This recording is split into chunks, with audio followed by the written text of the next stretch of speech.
Hey everyone. So for today's lecture, we're going to be looking at the end of World War II. Basically, we're going to be looking at what happened in the immediate aftermath of the conflict and kind of looking at how does the world rebuild following the most destructive conflict in human history. So in the immediate aftermath, the world celebrated.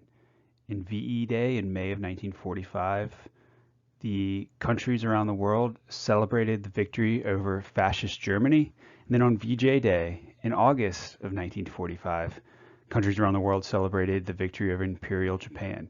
And you can see these displays here, these joyous views. War is over. The sacrifice made by all the young men, all the soldiers on the home front, and throughout the world. This really was a world war. So the world is celebrating. But at the same time, you have to remember that this has been an incredibly destructive conflict worldwide, and it is hard to put the world back together. This conflict leaves 60 million people dead. So this conflict isn't like a sporting event. It isn't like someone gets a trophy and someone goes home sad. Things have been destroyed, lives have been destroyed, governments have been overthrown, cities have been destroyed. Reconstruction is hard. So you're left with the questions of how do you punish the enemy? What's the right thing to do to an enemy that started the war, such as Japan and Germany? How do you punish the government or the people? So you overthrow the government, but what about the people who fought the war? How much do you force the enemy to change? Do you allow them to rebuild their own governments? Do you enforce a new way of life? And how do you rebuild when everything is broken? Think about the destruction in Germany and in Japan, these defeated countries, the firebombing, the nuclear bombings. What do you do to build all this back? One of the crazier stories of the war ending is that the war did not end for one person until 29 years later. Hiro Onoda did not surrender until 1974. Hiro Onoda was left behind in a jungle in the Philippines. He did not realize that the war had ended. He was hiding out in caves and in bunkers, and he did not surrender until 1974. You can see him here surrendering finally. Remember, the Japanese had that code of never surrender. So this person had no idea the war had ended. It's almost comical in a way, but at the same time, it's horrifying. He lived in the jungle for 29 years, thinking that Japan was still at war with the United States.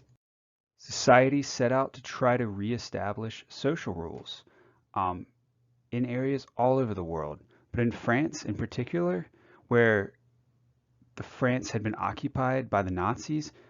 After the war, 20,000 French women were punished for collaborating with the Germans.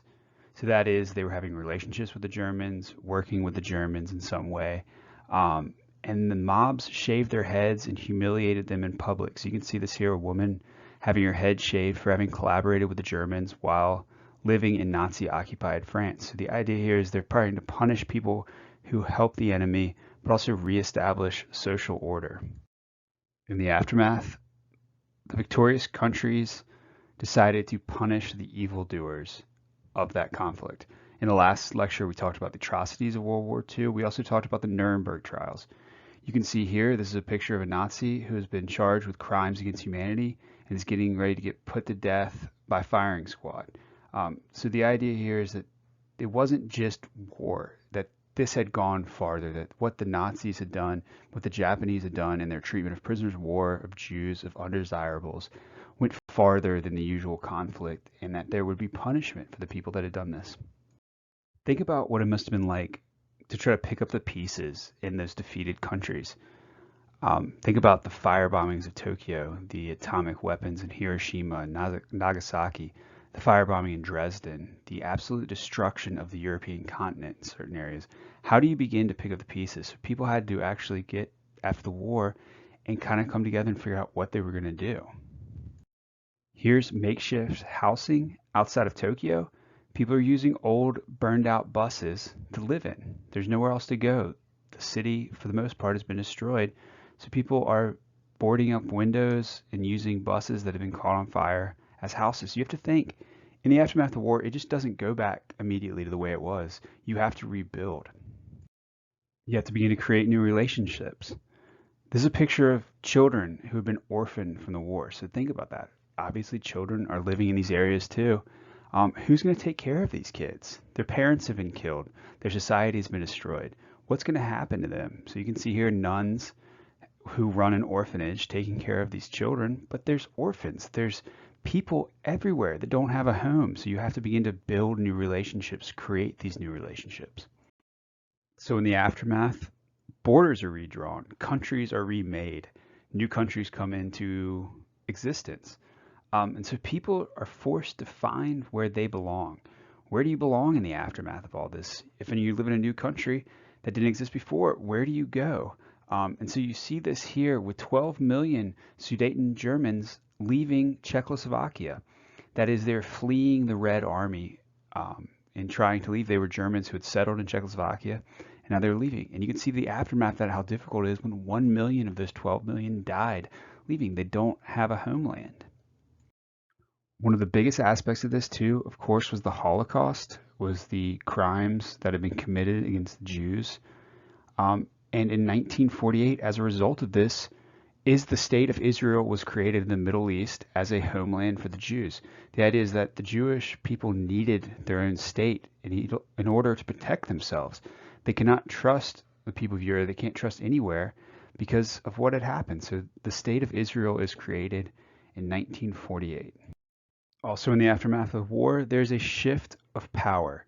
So the old powers of Europe, Britain, France, Germany, have really been destroyed by the war in a lot of ways. Japan has been destroyed, these rising powers.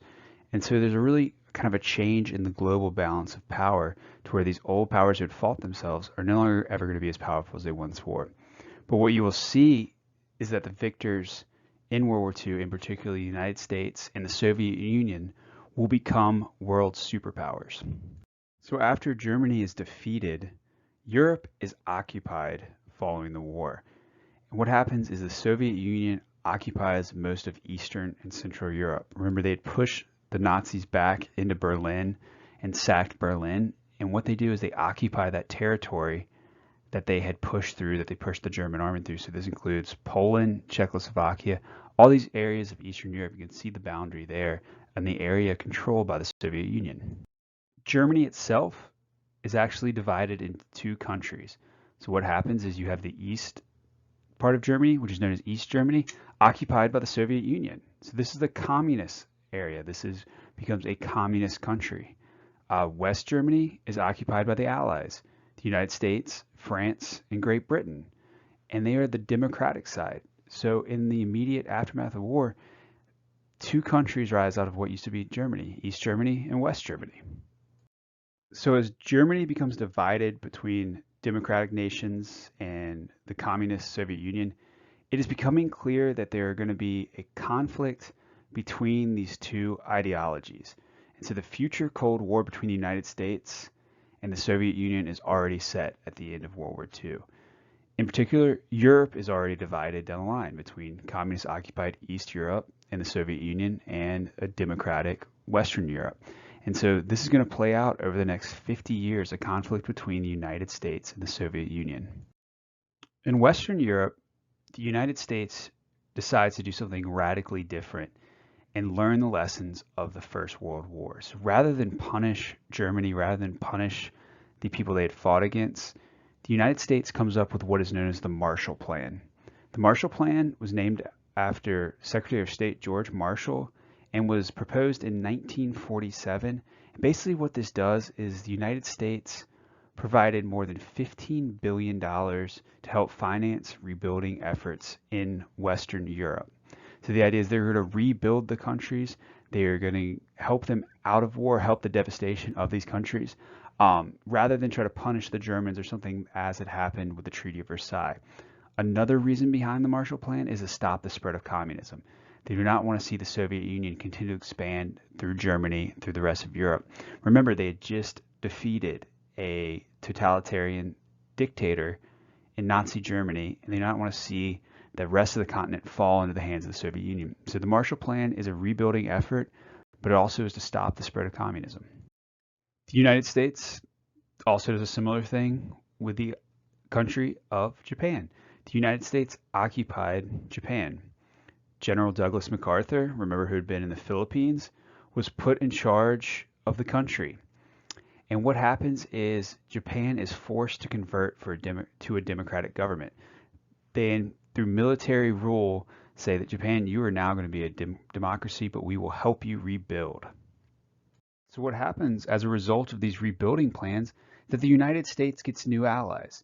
The Germans and the Japanese become large economic allies in the second half of the 20th century. So you see through this, they learn the mistakes of the First World War, and they're able to say, hey, we're going to rebuild our enemies, but make them in our own image, make them democratic, make them capitalist, and they become huge economic powers, huge allies in the second half of the century. The United Nations is also created. The United Nations is an international organization created in order to prevent future global wars.